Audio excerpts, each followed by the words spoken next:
Kondisi negara semakin gawat di tahun 2050, karena korupsi kembali menjadi perbincangan hangat di media selama beberapa tahun terakhir. Semakin banyak pejabat yang menguras, mencuri kekayaan negara, tanpa malu. Mereka melakukannya hanya untuk kepentingannya pribadi. Banyak pula pembangunan di sudut kota yang terhenti, mangkrak tanpa kejelasan. Kota besar dulu selalu diterangi oleh lampu gemerlap, kini tinggal kenangan. Banyak jalanan rusak, tidak terawat. Berbagai macam fasilitas publik pun ikut terbengkalai dan tak terurus. Tren baru di tahun 2050, korupsi. Hal ini menjadi suatu kebutuhan pokok bagi para penguasa. Hukum tidak lagi bisa dipakai. Para tikus berdasi kian bebas berkeliaran. Tugas mereka berganti menjadi menghamburkan uang rakyat. Mereka juga berlindung di balik kekuasaan serta kekayaan yang telah diraup. Pada masa itu, semua kehilangan fungsinya, seperti lembaga keadilan. Seharusnya menjadi benteng terakhir untuk rakyat bernaung, kini tidak berguna. Berbagai keputusan pengadilan semakin mudah dibeli dengan harga yang sangat murah, seperti tersangka pembunuhan. Ia bisa bebas hanya dengan menyuap para penegak hukum dan para hakim. Banyak rakyat yang berpenghasilan menengah ke bawah. Kini mereka seperti sapi perah, bekerja keras hanya untuk memenuhi kantong pejabat yang haus kekayaan. Negara seakan kembali pada masa penjajahan. Tenaga rakyat dipakai tanpa upah, hasil dari kerja keras mereka disedot habis oleh para penguasa.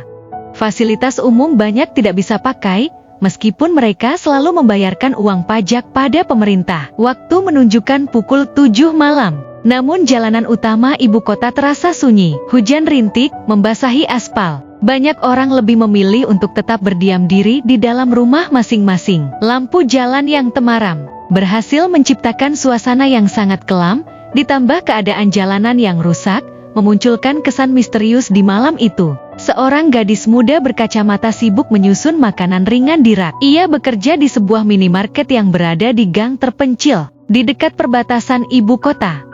Parasnya cantik mempesona dan ceria, seolah tidak ada hal buruk terjadi di negaranya. Padahal, negaranya tengah dalam situasi genting. Seorang nenek tua menghampirinya dengan membawa sebungkus makanan ringan berbentuk lonjong, dari arah samping tempatnya berdiri. "Nak, apakah ada rasa lain dari makanan ringan ini? Seperti rasa asin?" tanyanya sambil menunjukkan makanan ringan kepada gadis itu. Gadis itu tersenyum ramah. "Maaf, Nek, untuk sementara kami kehabisan stok, sehingga hanya ada rasa original saja." Nenek itu mengangguk dengan pelan. "Kalau begitu, aku beli satu saja." Rintik gerimis di malam itu tak membuat penguasa bermanja di bawah selimut kemudian menutup mata. Mereka melewati malam dengan berpesta pora di balik tembok besar rumah mewah.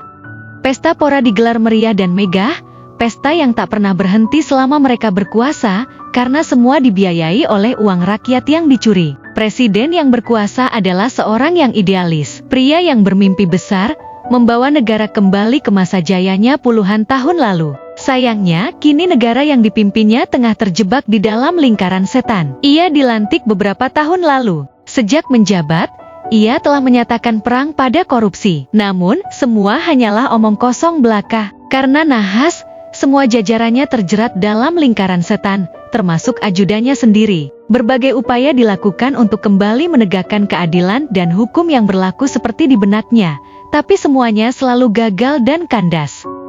Sayangnya, kenyataan berkata bahwa korupsi telah benar-benar mengakar kuat hingga menyusup ke setiap lapisan pemerintahan. Dalam situasi yang kacau, ia hampir putus asa. Namun, ia harus tetap mengambil keputusan. Dengan berbagai pertimbangan berat, ia dengan tegas memberikan tanggapannya. Sebuah keputusan yang amat drastis dan tak bisa ditebak siapapun. Presiden melakukan pertemuan rahasia, merumuskan rencana yang hanya bisa diketahui oleh segelintir orang. Pertemuan yang dihadiri oleh para penasehat terdekat dan orang terpercaya saja. Akhirnya, terciptalah sebuah ide gila. Ide yang terlintas di kepalanya. Ia pun tak lupa memberikan titahnya pada penasehatnya untuk mendirikan sebuah lembaga rahasia yang bertugas membasmi para koruptor tanpa ampun.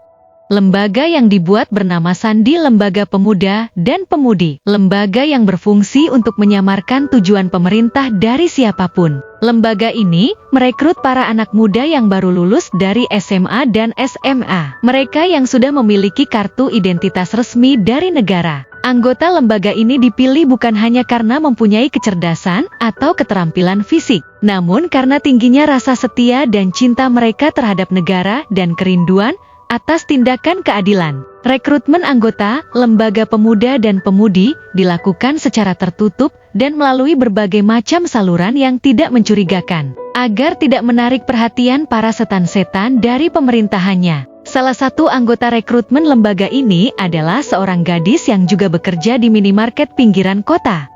Ia telah selesai menata barang di rak, ia pun berjalan menuju ke kasir. "Nak, aku ingin membayar semua barang belanjaanku," ucap nenek tadi. "Dan sepertinya pekerjaanmu akan segera datang malam ini."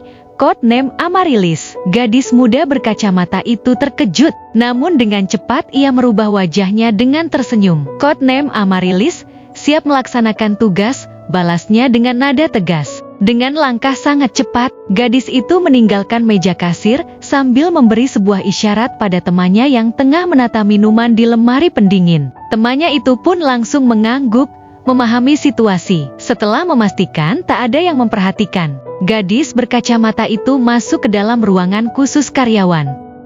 Di sana gadis itu dengan cepat membuka pintu rahasia bersandi. Pintu bersandi yang hanya diketahui oleh beberapa orang terpilih. Tanpa lama menunggu, di balik pintu pun terbuka ruangan kecil yang penuh dengan loker-loker yang berjejer rapi. Ia juga membuka salah satu loker dengan label nama sandinya. Dengan cermat, ia mengambil perlengkapan seperti kacamata canggih, sepatu berteknologi khusus, seragam dinas serta yang paling penting baginya, yakni sebuah pistol berdesain elegan namun sangat mematikan. Dengan cepat, ia mengenakan seragam dinas berwarna hitamnya, mengganti kacamatanya dengan kacamata khusus yang telah disiapkan dan mengganti magasin di pistolnya. Sasaran berada di sekitarmu. Jaraknya kira-kira 100 meter, menaiki mobil sedan berwarna hitam dengan pengawalan ketat dari kepolisian. Suara di earpiece-nya memberikan informasi terbaru padanya. "Dimengerti, codename Amarilis, siap melaksanakan tugas," jawabnya tegas. Ia keluar dari ruangan rahasia itu dengan perlahan. Melalui pintu belakang minimarket, ia melangkah dengan cepat di balik bayang-bayang malam. Langkahnya amat cepat dan tanpa terendus, ia menuju gedung yang berada seberang jalan. Dengan membawa kartu identitas khusus, ia bisa bebas keluar masuk ke dalam gedung. Diam-diam, ia memperhatikan situasi di dalam gedung yang sudah lama kosong, lalu masuk ke lift dan menekan tombol bergambar atap. Begitu tiba, ia bergerak ke pinggir gedung dan memeriksa area sekitar dengan teliti. Di gelapnya malam, ia telah menemukan sasarannya. Kacamata canggih itu membantunya, meskipun malam hanya diterangi oleh cahaya lampu jalan yang redup. Sementara, sebuah mobil sedan berwarna hitam yang dikawal ketat oleh 2 motor polisi melintas di sekitar gedung itu. Ia memperhatikan dari jauh, lalu mundur beberapa langkah, melakukan peregangan ringan sambil melompat kecil. Seragamnya berwarna hitam, cepat menyatu dengan gelapnya malam, hingga dirinya nyaris tidak terlihat. Ia mengambil napas dalam-dalam lalu membuangnya, kemudian menekan tombol kecil pada kacamata canggihnya, guna mengunci sasaran yang sudah dilacak sebelumnya. Ketika sedan itu berada di jalan dekat gedung, ia mulai berlari, perlahan namun pasti. Langkahnya semakin cepat hingga tiba waktunya ia melompat dari atap gedung. Sepatu berteknologi tingginya mampu membantu menyeimbangkan tubuhnya di udara. Ketika mendarat, sebuah efek es keluar dari sepatunya, lalu mengarah ke kedua polisi yang tengah mengawal sasarannya hingga membuat mereka terjatuh dari motor dan tidak sadarkan diri. Dengan gerakan cepat, ia mengeluarkan pistol. Dor. 2 tembakan melesat cepat mengarah ke arah mobil sedan yang kini tengah berhenti di depan matanya. Kedua tembakan berhasil memecahkan kaca depan mobil dan menyebabkan teriakan histeris wanita dari dalam mobil. Ia perlahan mendekat, memastikan jika sasarannya telah dibersihkan. Codename Amarilis telah menyelesaikan tugas.